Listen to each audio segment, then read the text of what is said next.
The slave market of Valdrin smelled of desperation and iron chains. Seraphine Aldrich pressed through the crowd, her worn leather satchel clutched against her chest, trying not to breathe too deeply. She had come for medicine roots sold by the traders near the eastern stalls. Not for this. "Stay close, Sarah," her younger brother Callum whispered, tugging at her sleeve. At 12 years old, he had already learned to fear crowds like this. "I don't like it here."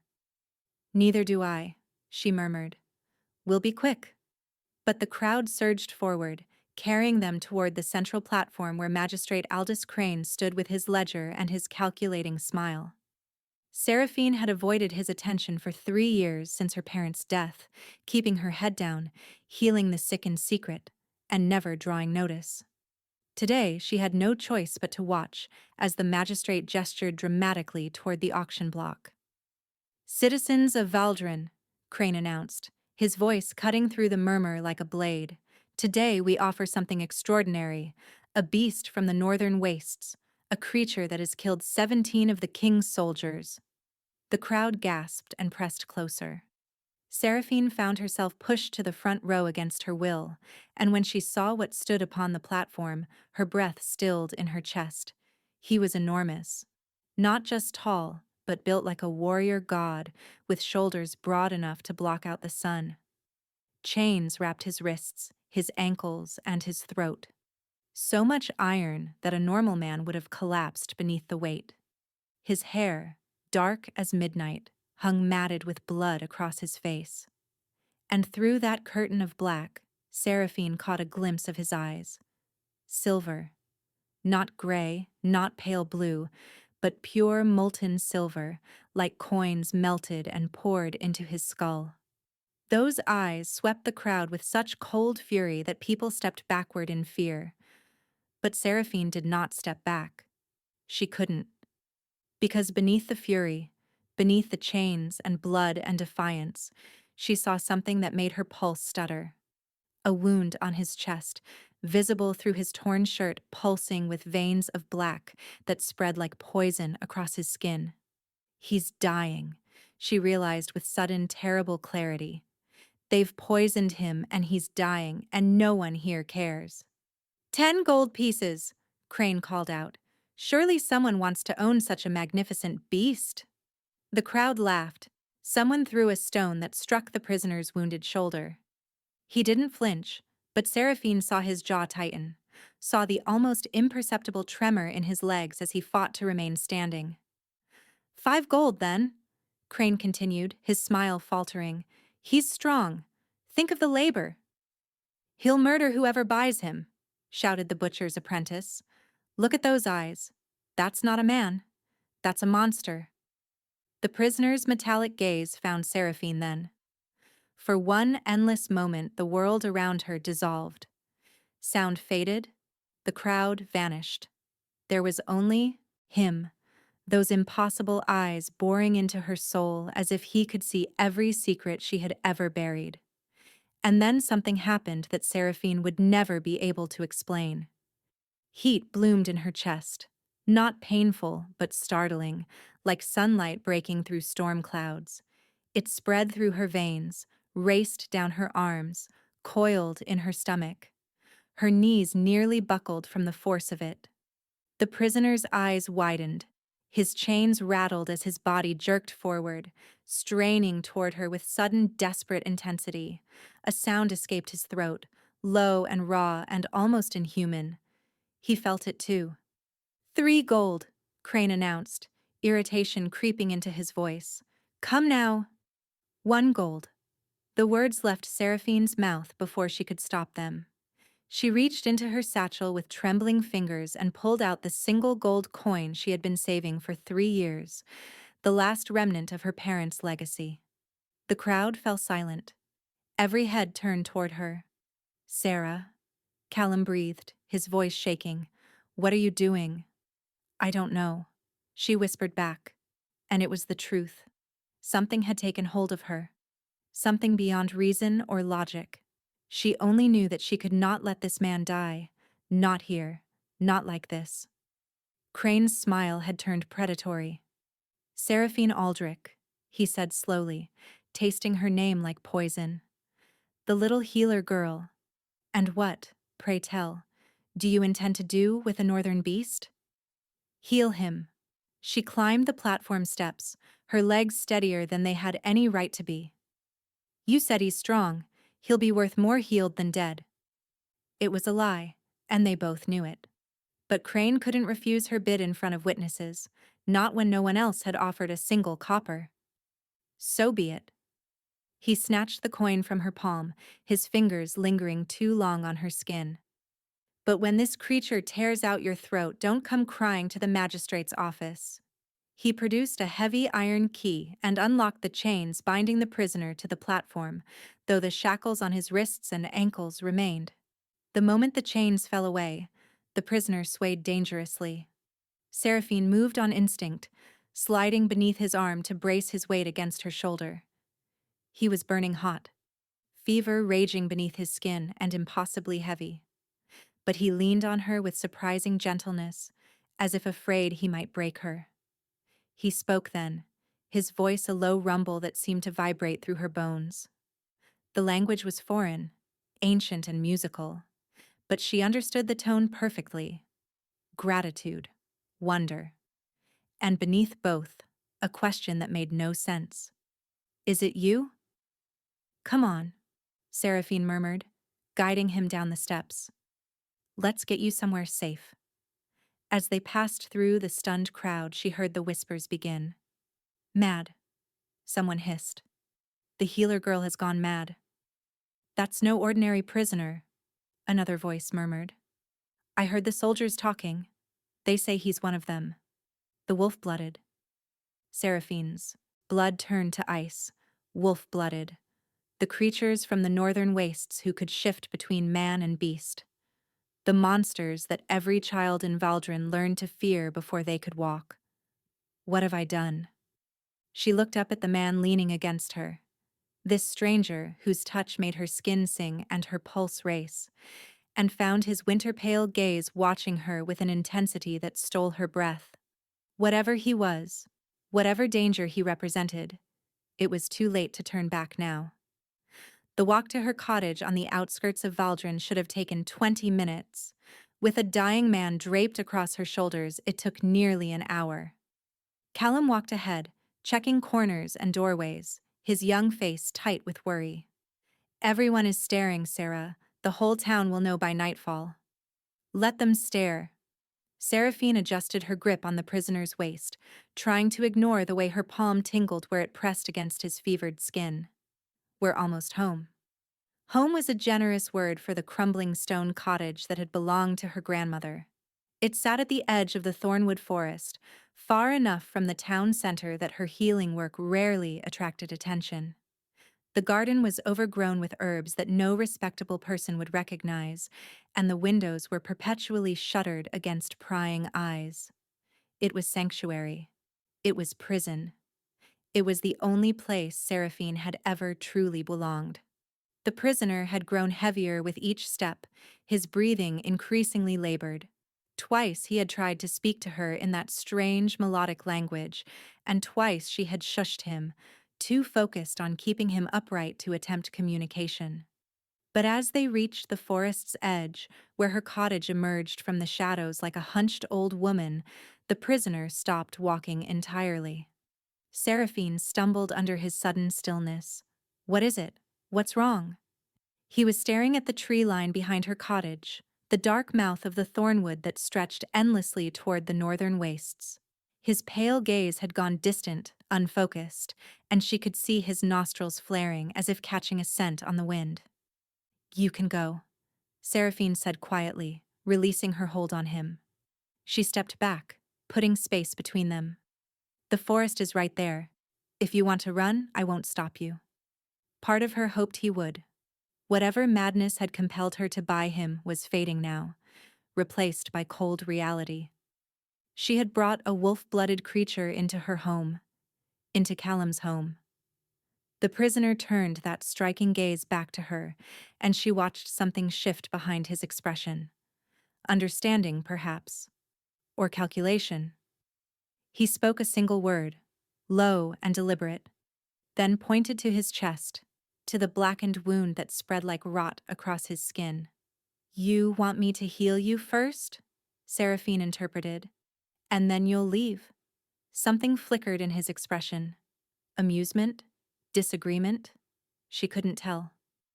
Fine.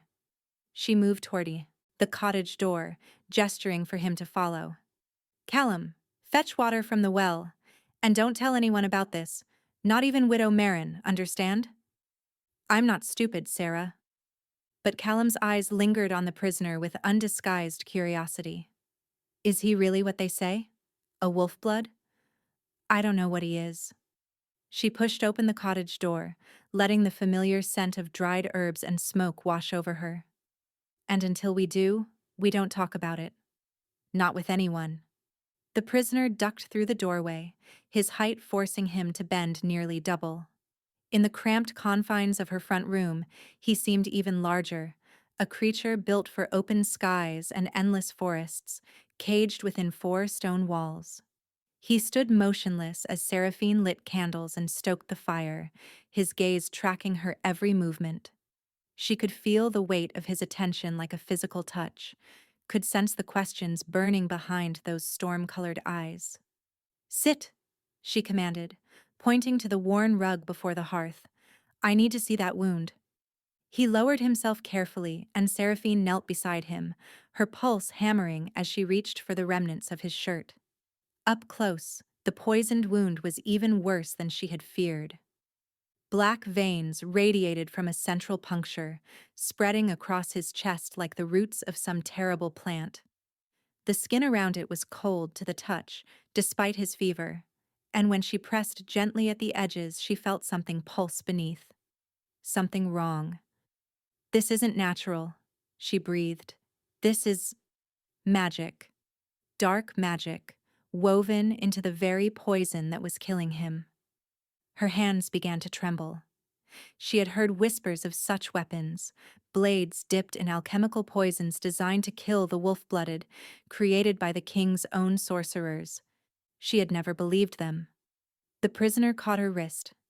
His grip was gentle but firm, and when she looked up, she found his face inches from her own. He spoke again in that ancient tongue, his voice rough with exhaustion, but his eyes held something that looked terrifyingly like hope. I don't understand you, Seraphine whispered. He pressed her palm flat against his chest, directly over his heart, and held it there. The heat returned. That same inexplicable warmth that had flooded her in the market square, only stronger now, more focused. It raced from her palm into his chest, and she felt something inside him respond, a matching flame that surged up to meet her own. Seraphine gasped and tried to pull away, but he held her in place, his luminous gaze never leaving her face. What is happening? She demanded, her voice rising with panic. What are you doing to me?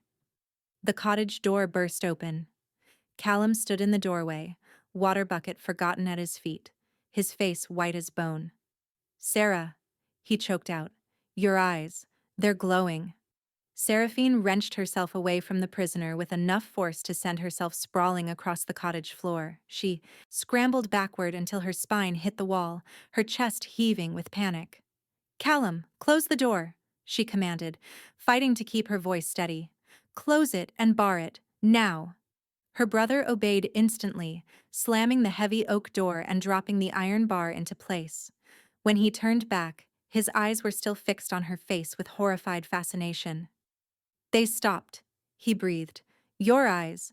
They stopped glowing. Seraphine pressed her palms against her eyelids, as if she could somehow feel the change he described. Glowing. Her eyes had been glowing, like the stories their grandmother used to tell, the ones about the old blood that ran in certain families, the blood that gave them power over life and death. The blood they had sworn never to reveal. Callum. She lowered her hands and met her brother's gaze. What we don't talk about. The thing grandmother made us promise. I know, he interrupted, his young face suddenly ancient. I've always known, Sarah. You think I don't notice when you come back from Widow Marin's cottage with blood under your fingernails and no explanation? When you touch a dying plant and it blooms? Seraphine stared at him. In all these years of hiding, of pretending, she had thought him oblivious. The realization that he had known, had kept her secret without ever being asked, made her eyes burn with unexpected tears. A low sound drew her attention back to the prisoner. He had not moved from his position by the fire, but his expression had changed entirely. Gone was the cold defiance from the auction block. In its place was something almost reverent, wonder mixed with a fierce, possessive joy that made Seraphine's stomach clench. He spoke again, and this time she caught a single word she recognized: Lumara, light-bearer. The ancient term for those with the old blood. How did he know? I don't know what that means. She lied, her voice sharper than she intended. And I don't know what you did to me, but you're going to explain. Somehow. The prisoner tilted his head, studying her with that unsettling silver gaze. Then, slowly, he pressed his palm to his own chest. Kaelin, he said clearly. Your name? Seraphine ventured. He nodded once, then pointed at her with a questioning look. Seraphine, she replied automatically, and that's Callum, my brother. Seraphine.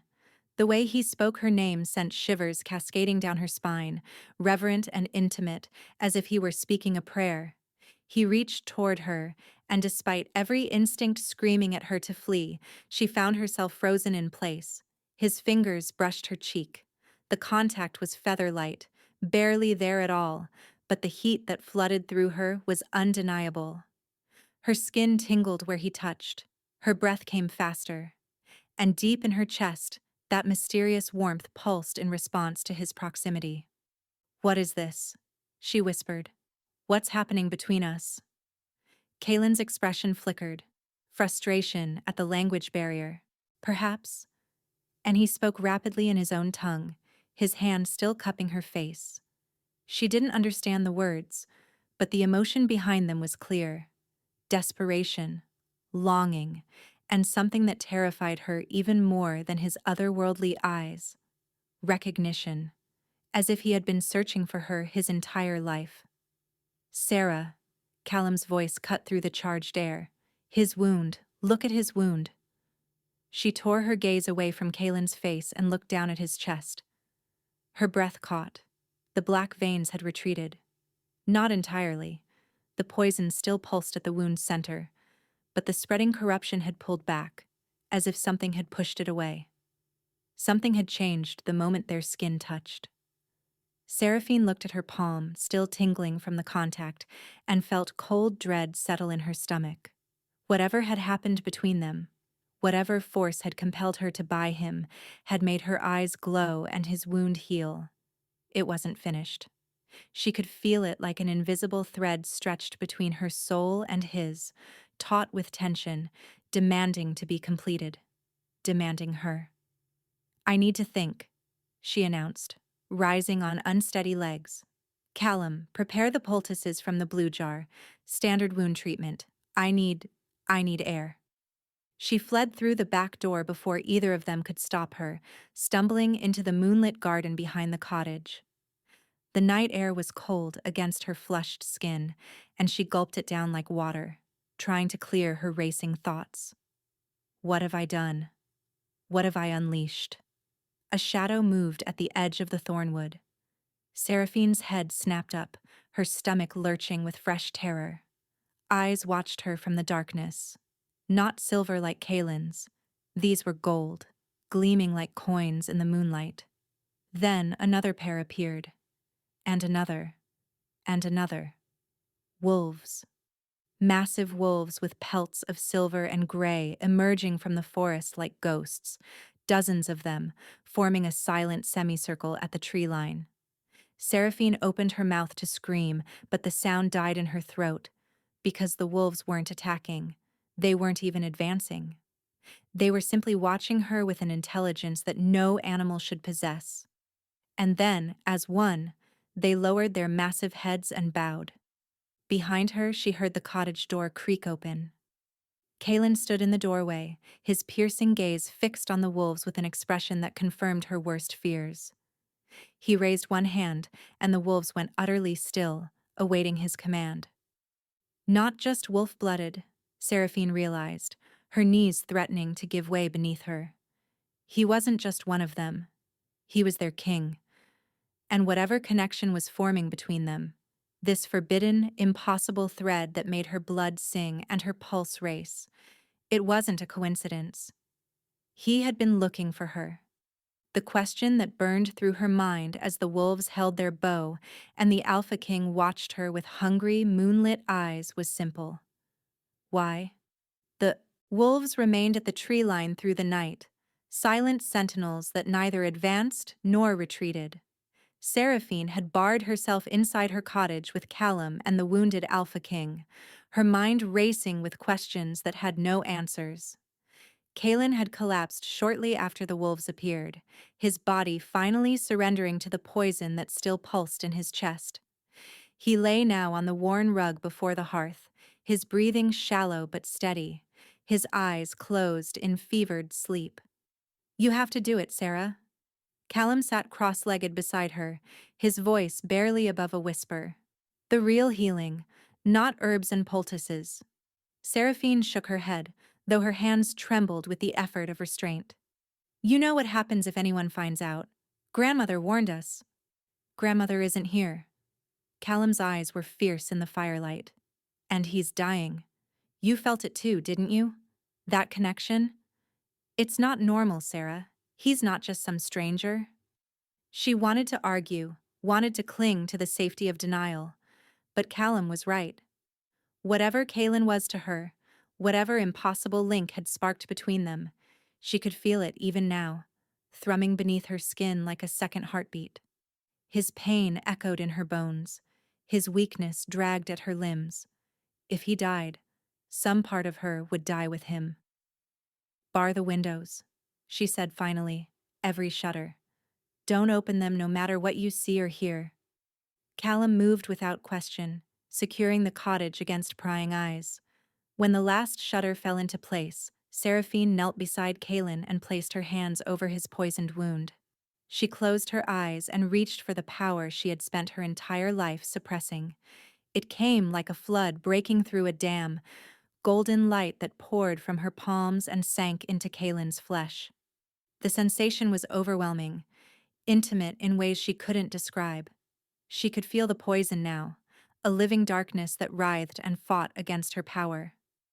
It was ancient, malevolent, designed specifically to destroy creatures like him. But beneath the darkness, she found something else.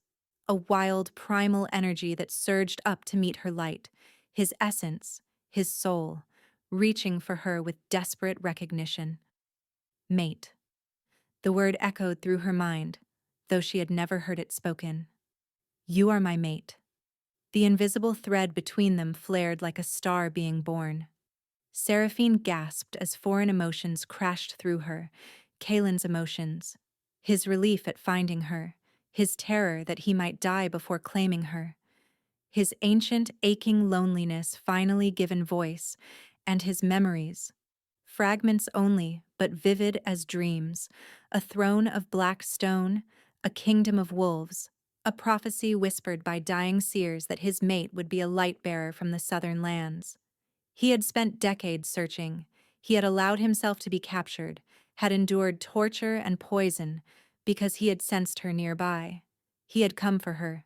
The poison shattered, beneath her assault, dissolving into nothing as her light burned it away.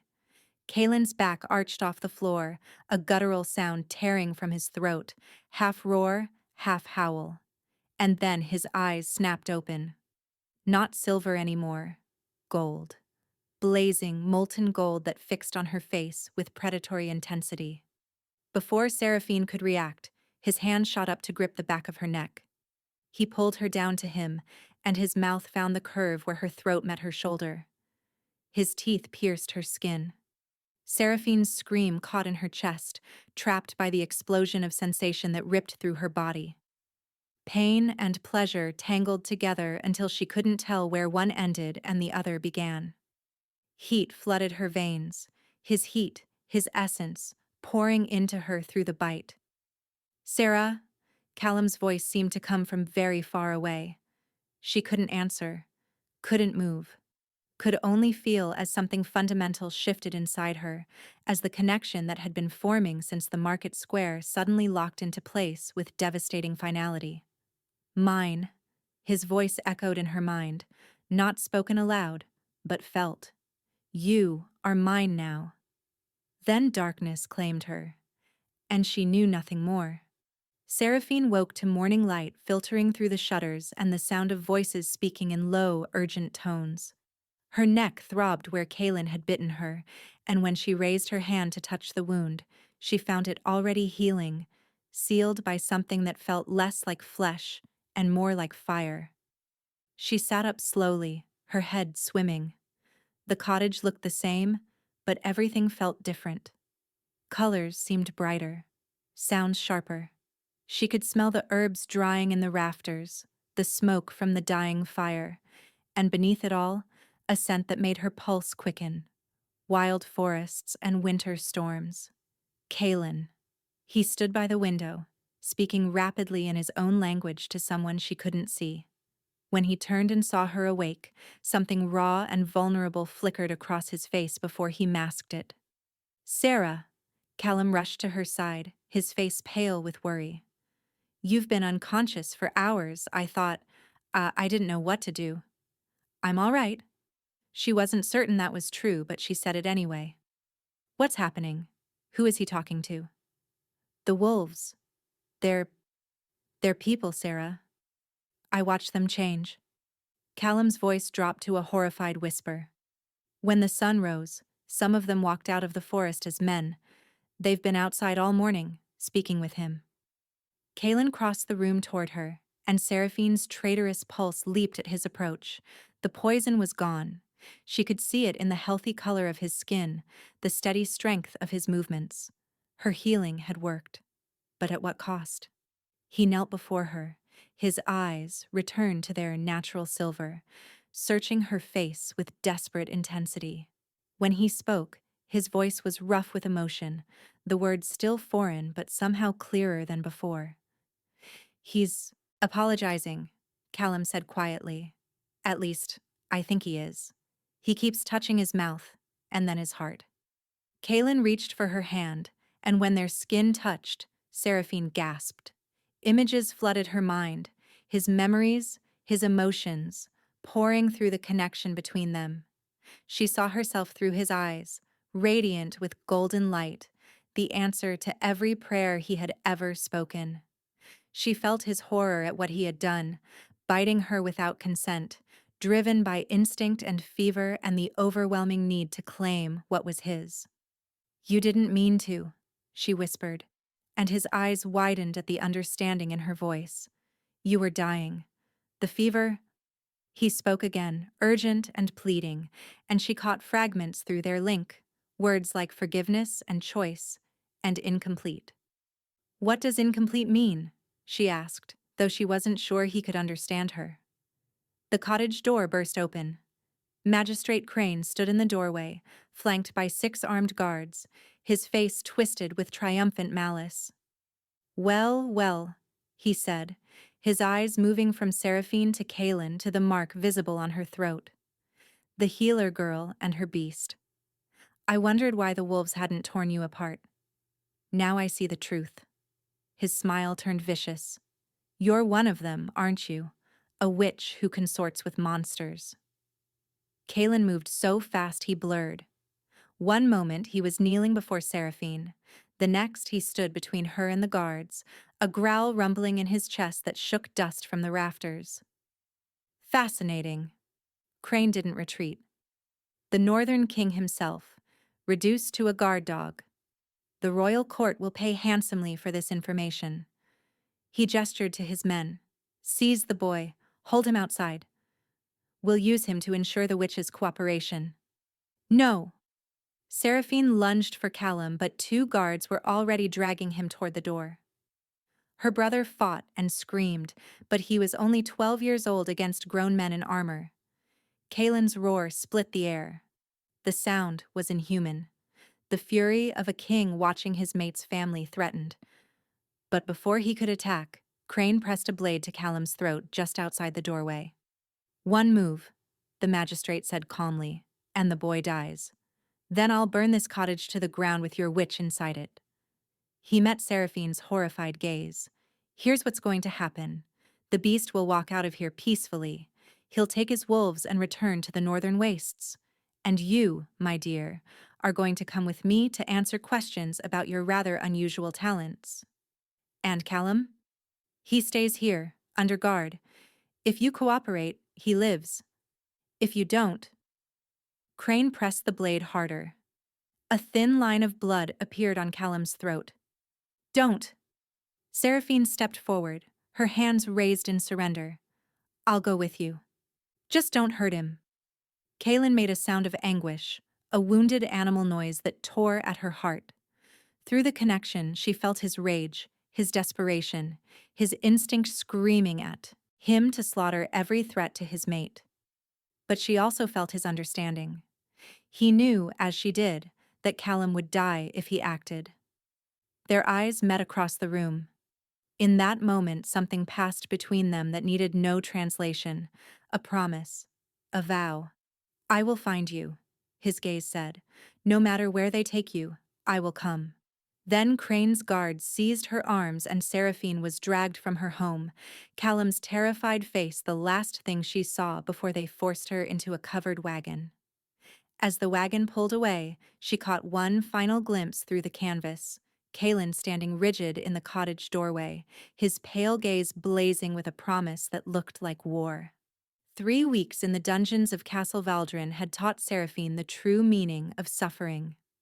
Not the physical pain, though there had been plenty of that. Crane's interrogators wanted to know everything about her abilities, how they worked, where they came from, whether they could be replicated. She had told them nothing, even when the questions came with hot irons and cold blades. No, the true suffering was the incomplete bond. It lived inside her like a second soul, constantly reaching for Kaelin across the impossible distance between them. During the day, it was a dull ache, bearable, if barely. But at night, when her defenses crumbled and exhaustion claimed her, the connection screamed. She dreamed of him constantly, not ordinary dreams but visions so vivid they felt more real than her waking hours. She saw Kaelin pacing through a great hall of black stone, surrounded by wolves in human form who spoke to him with urgent voices. She felt his rage when messengers brought news of her capture. She experienced his grief when weeks passed without word, when he began to fear she was dead. And in those dreams, he spoke to her. "Hold on," his voice would whisper through the darkness. "I'm coming for you. Just hold on." She clung to those words like a lifeline. They were all that kept her sane as her body grew weaker and the connection grew stronger, feeding on her life force in its desperate attempt to bridge the gap between mates. "You're dying." The voice came from beyond her cell door. Seraphine lifted her head to find an old woman watching her through the iron bars, a prisoner from the cell across the corridor, with wild gray hair and eyes that gleamed with unnatural knowledge. "The bond is killing you," the woman continued. "An incomplete mating bond always does.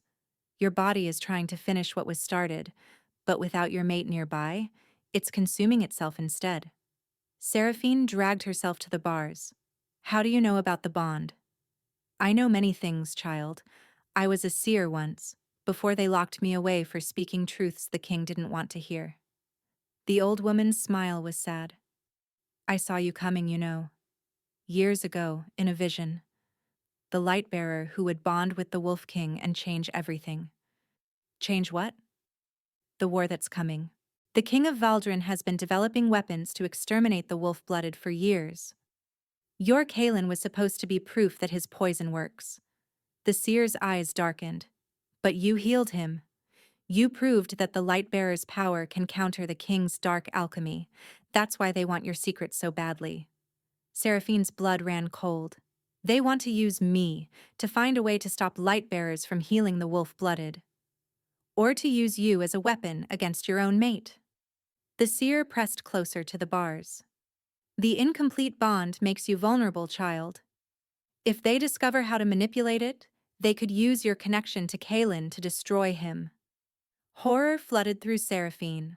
All this time, she had been protecting her secrets to save herself. She hadn't realized she might be protecting Kalen too.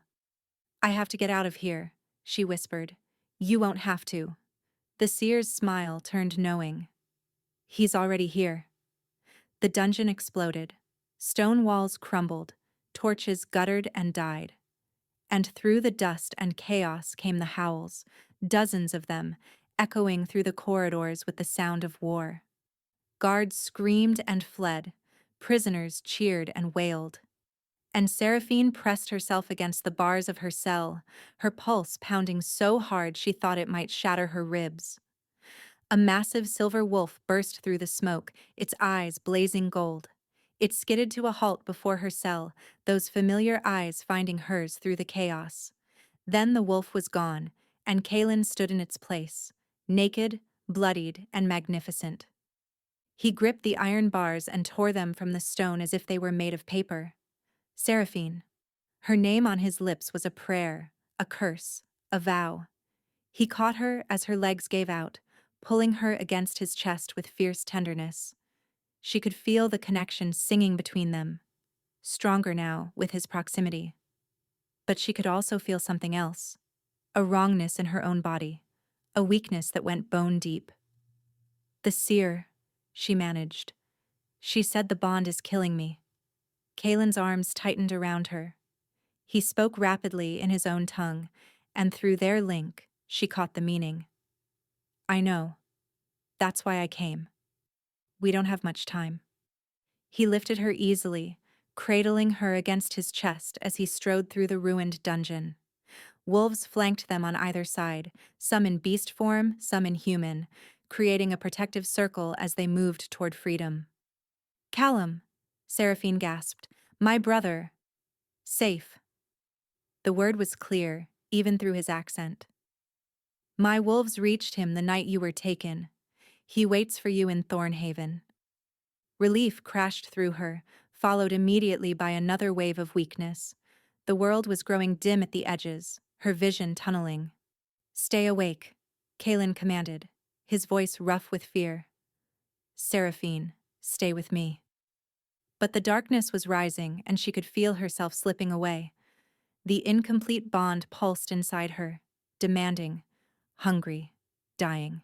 The last thing she heard before unconsciousness claimed her was Kalen's voice, broken with desperation, speaking words she finally understood.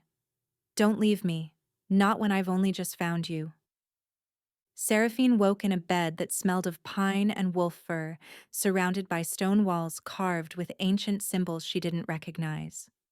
Firelight danced across the ceiling, casting shadows that moved like living things. She tried to sit up, but her body refused to cooperate. Every limb felt weighted with exhaustion, every breath a conscious effort. The connection in her chest pulsed weakly, a candle flame where there should have been a bonfire. Don't try to move. A woman's voice, gentle but firm. Seraphine turned her head to find an elderly, wolf-blooded woman sitting beside her bed, silver streaking her dark hair. You've been unconscious for 2 days. Your body is fighting a battle it cannot win. Where am I? Thornhaven, the seat of the Northern Kingdom. The woman's amber eyes held ancient knowledge. I am Morwen, healer to the Alpha bloodline for 60 years. And you, child, are dying. The words should have terrified her. Instead, Seraphine felt only a strange calm. She had suspected as much since the dungeon, had felt her life force draining away with each passing hour. The incomplete bond, she whispered.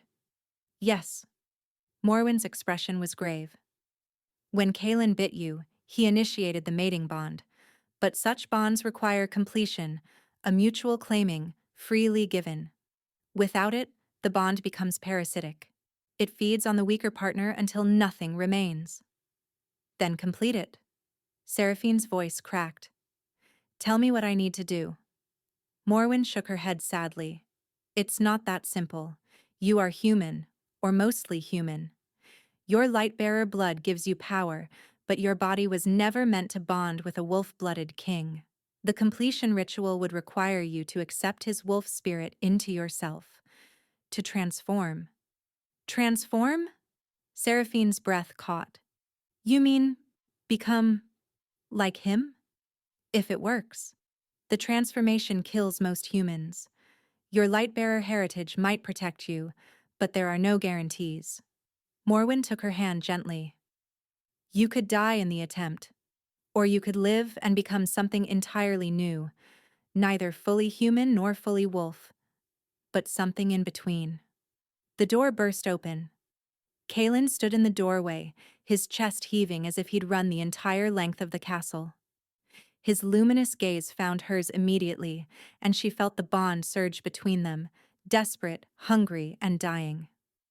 He crossed to her bedside in 3 strides, falling to his knees and gathering her hands in his.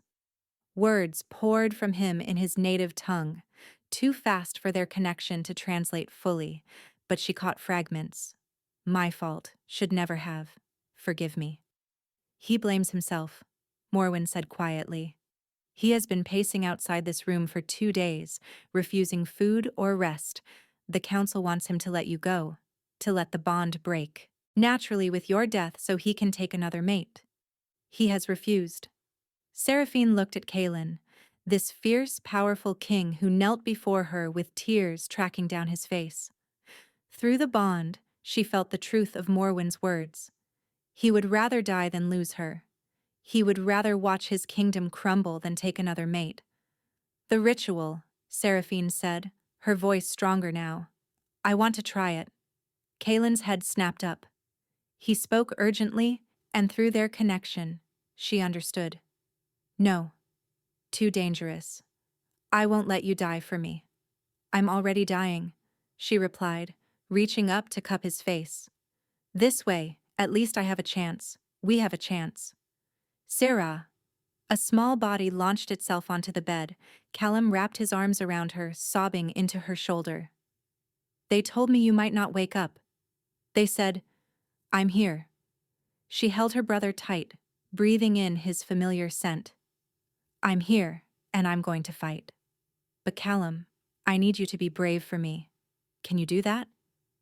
He pulled back, his young face wet with tears but determined. The wolves have been teaching me things. They say I might have the old blood too, like you. They say I could learn to protect myself. Seraphine's eyes met Kalen's over her brother's head. The Alpha King nodded once. A promise. Whatever happened tonight, Callum would be protected. The blood moon rises in 3 hours, Morwen announced. If we're going to attempt this, it must be tonight. The moon's power will strengthen the wolf spirit and give you the best chance of survival. Seraphine looked at the faces surrounding her. Callum, fierce and frightened. Morwen, grave and knowing. And Kalen, whose pale, striking eyes held more love than she had ever seen in another living soul. Then let's begin, she said. The ritual chamber lay deep beneath Thornhaven, carved from living rock that pulsed with ancient power. Symbols covered every surface, wolf runes that glowed faintly silver in the darkness. At the center stood an altar of black stone, worn smooth by centuries of use. Seraphine stood before it in a simple white gown, her bare feet cold against the stone floor. The blood moon's light filtered through a shaft in the ceiling, painting everything in shades of crimson and shadow. Kalen stood opposite her, stripped to the waist, his skin marked with ceremonial paint that traced the lines of his muscles. Behind him, the wolves of Thornhaven had gathered in a silent circle, hundreds of glowing eyes watching from the darkness.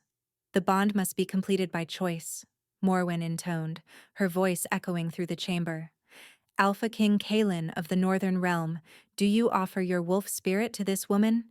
Do you accept her as your eternal mate, bound in life and death, in moonlight and shadow? Kalen's response rang clear and strong, and though the words were in his ancient tongue, Seraphine understood every syllable through their bond. I offer everything I am, my spirit, my crown, my very soul. She is my heart's choice, my only choice. Morwen turned to Seraphine. Light bearer of the southern lands, do you accept the wolf spirit into your blood? Do you choose this bond freely, knowing it may cost your life? Seraphine's gaze never left Kaylin's face. I accept. I choose him, whatever the cost. The wolves began to howl. The sound was deafening, primal, ancient. It vibrated through the stone and into Seraphine's bones, calling to something deep inside her that she had never known existed. Kaylin stepped forward, closing the distance between them until they stood chest to chest beneath the blood moon's light. Together, he said, the word clear in her language, spoken with fierce determination. Together, she echoed. He tilted his head, baring the curve of his throat in the ultimate gesture of vulnerability. An alpha king, offering his life to her hands. Seraphine leaned forward and bit down. The moment her teeth broke his skin, the world exploded. Power surged through her. Wild and untamed, the essence of everything Kaylin was. She tasted moonlight and forests, and the fierce joy of running free. She felt his memories flood into her, a childhood spent learning to lead, a throne accepted too young, decades of loneliness while searching for a mate he feared didn't exist. And then the pain began. It started in her bones, a grinding, reshaping agony that drove her to her knees. Kaylin caught her, lowering them both to the altar stone as her body convulsed.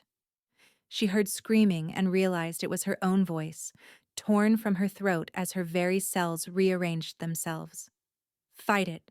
Kaylin's voice cut through the pain. Don't let go. Stay with me, my heart. But the darkness was rising and she could feel herself slipping away. Her light-bearer power flared desperately, fighting the wolf spirit that tried to merge with her soul.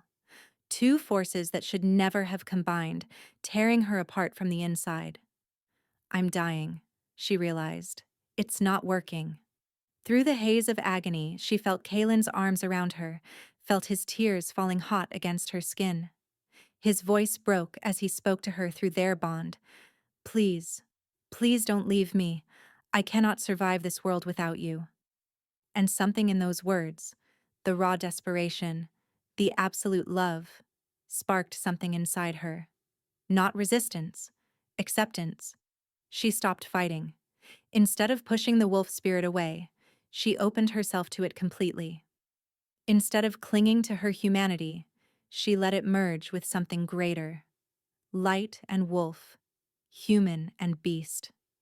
Two halves of a whole that had been searching for each other across lifetimes. The pain transformed. What had been agony became ecstasy. A burning, beautiful rebirth that swept through every fiber of her being. She felt her senses sharpen, her strength multiply, her very soul expand to encompass something wild and free. When she opened her eyes, the world had changed. Colors were brighter, sounds clearer. She could hear every heartbeat in the chamber, smell the pine forests miles above them, feel the pulse of the earth itself beneath the stone. And Kaylin was looking at her with wonder written across his face, his silver gaze reflecting her own transformed eyes. Your eyes, he breathed. They're gold.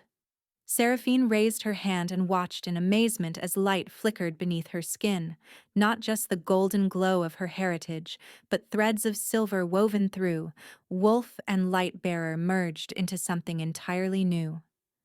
The bond between them pulsed with completion, no longer had a desperate dying thing, but a connection so deep and absolute that she couldn't tell where she ended and he begun. It worked. Morwen's voice was hushed with awe. The first successful transformation in 300 years. The wolves erupted into howls of celebration. But Seraphine had eyes only for Kaylin, who cupped her face in his hands as if she were the most precious thing in existence. My mate, he said, his voice thick with emotion. My queen. My king. she answered, and pulled him into a kiss that sealed their bond for eternity. Around them, the pack celebrated their alphas, claiming. Somewhere above, Callum would be watching the blood moon with his new wolf-blooded guardians, safe and protected. And beyond the mountains, a war was brewing. A king who would not rest until the wolf-blooded were destroyed. But tonight, none of that mattered. Tonight, a light bearer from the south and an alpha king from the north had defied every law of nature and magic to find each other. They had survived poison and imprisonment, separation and death itself. And as Kalen lifted his mate in his arms and carried her from the ritual chamber, surrounded by the howls of their pack, Seraphine finally understood what she had been searching for her entire life. Not just love, not just belonging. Home. She had found her home in the arms of a wolf king, in a kingdom of moonlight and shadow, where her gifts were celebrated rather than feared, where her brother would grow strong and protected, where she would rule beside her mate as something neither fully human nor fully wolf, but something far more powerful than either. The first of her kind, but not the last. Thank you so much for listening. I hope you enjoyed this story. If you'd like to hear more tales of forbidden love and supernatural romance, please like, subscribe, and turn on notifications so you never miss an upload. Your support means the world to me.